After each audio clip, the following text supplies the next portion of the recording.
कि लब्बैक वाले high court में गए हैं या नहीं गए। अगर नहीं गए तो उसकी वजह भी बता दें कि क्यों नहीं गया। कौमी असम्बली की एक सीट थी। मौलाना धमकी शमकी दे रहे हैं इलेक्शन कमीशन को भी, सुप्रीम कोर्ट को भी, सुप्रीम कोर्ट के जजों को भी। औज़ु बिल्लाहि मिनश्शैतानिर्रजीम, बिस्मिल्लाहिर्रहमानिर्रहीम।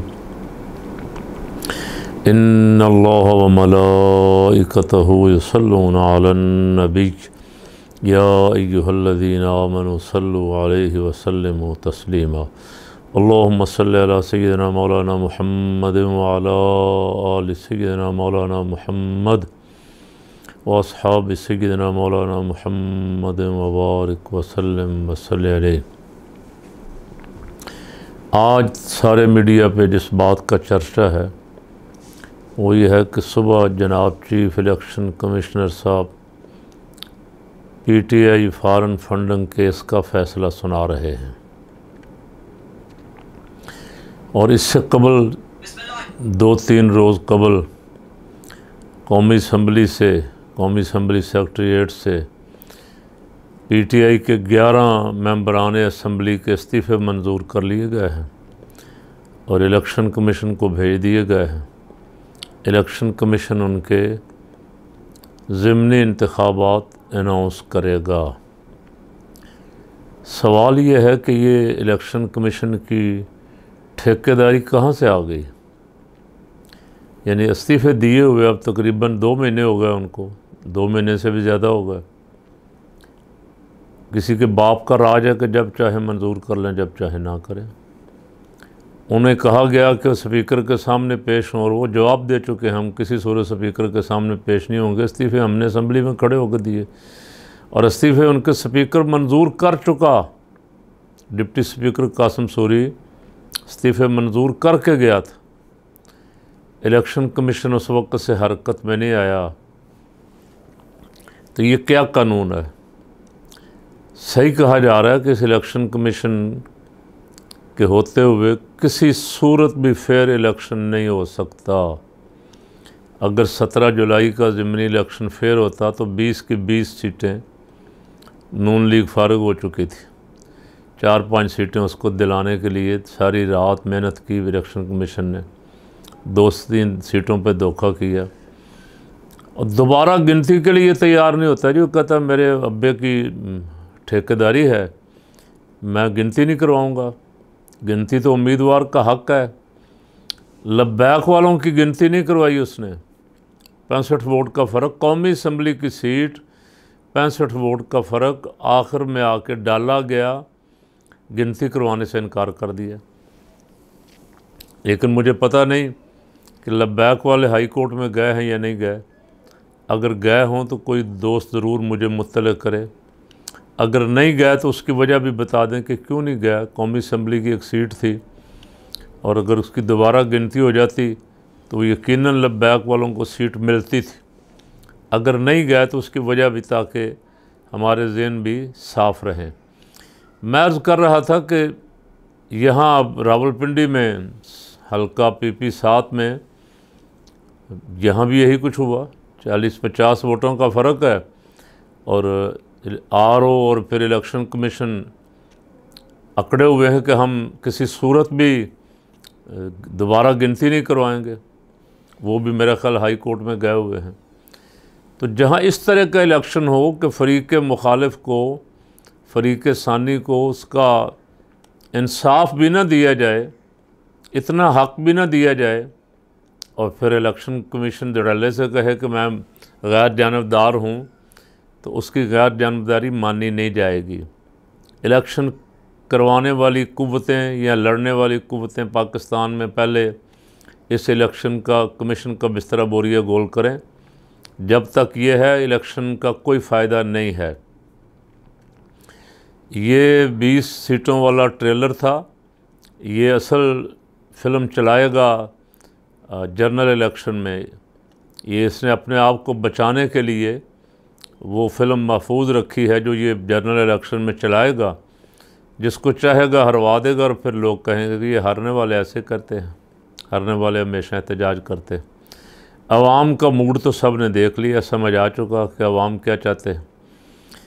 इलेक्शन कमीशन की खबर चल रही है कि कल 10 बजे इलेक्शन कमीशन साहब फ़ैसला सुनाने जा रहे हैं। तो मुझे भी याद है, आपको भी याद है कि तकरीबन 6-7 साल से ये मसला चल रहा है फॉरेन फंडिंग का। और आखिरी जो फ़ैसला आया था शायद वो इस्लामाबाद हाई कोर्ट का आर्डर था कि इलेक्शन कमीशन सिर्फ़ एक पार्टी का फ़ैसला सुनाने के बजाय सारी बड़ी पार्टियों का फ़ैसला इकट्ठा सुनाए। क्या इलेक्शन कमीशन सुबह उनका फ़ैसला भी सुना रहा है?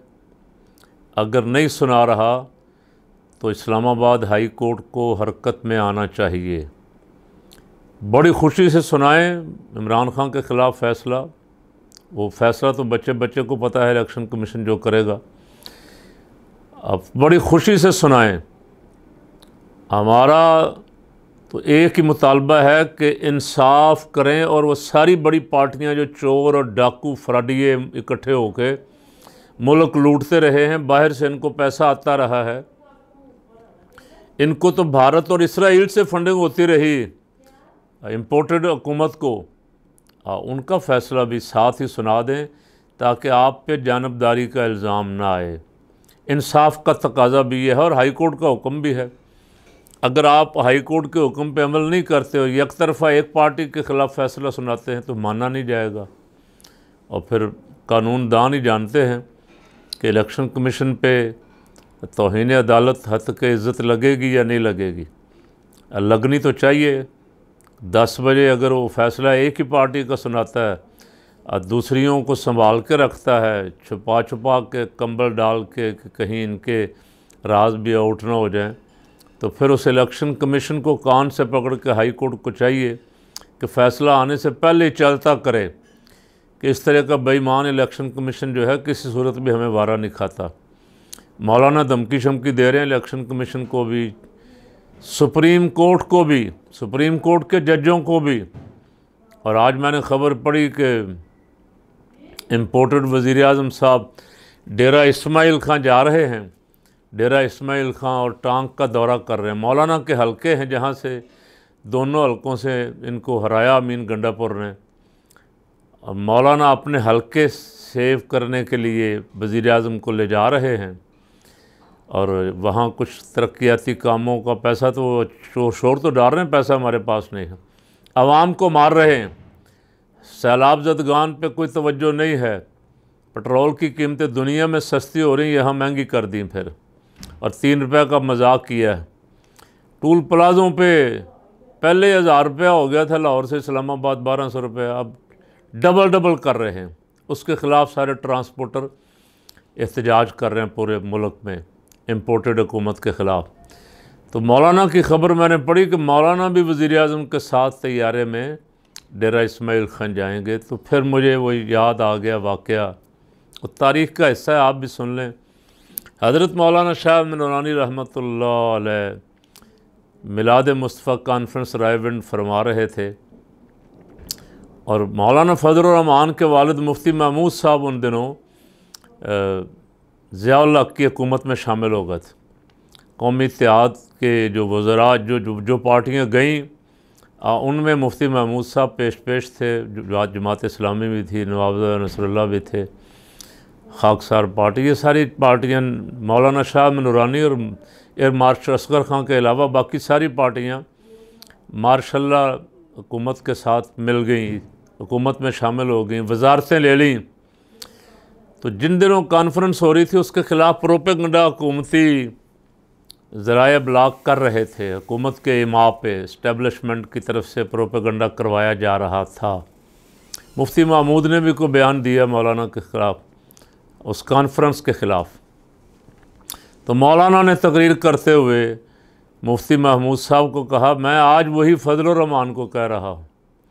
मौलाना ने फरमाया, बना है शाह का मसाहिब फिरे है इतराता, बना है शाह का मसाहिब फिरे है इतराता, वगरना शहर में गालिब की आबरू क्या है।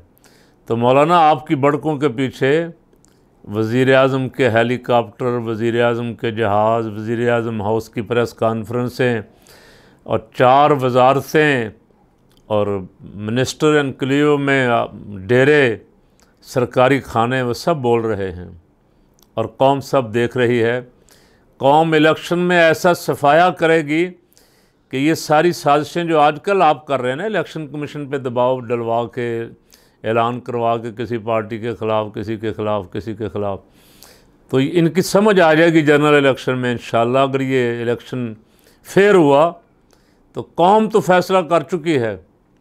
कौम इन लुटेरों का, गैर मुल्की एजेंटों का, इन अमेरिका, भारत, इसराइल के यारों का वो अशर करेगी कि आने वाली नस्लें भी इंशाल्लाह, इनकी आने वाली नस्लें भी याद रखेंगी।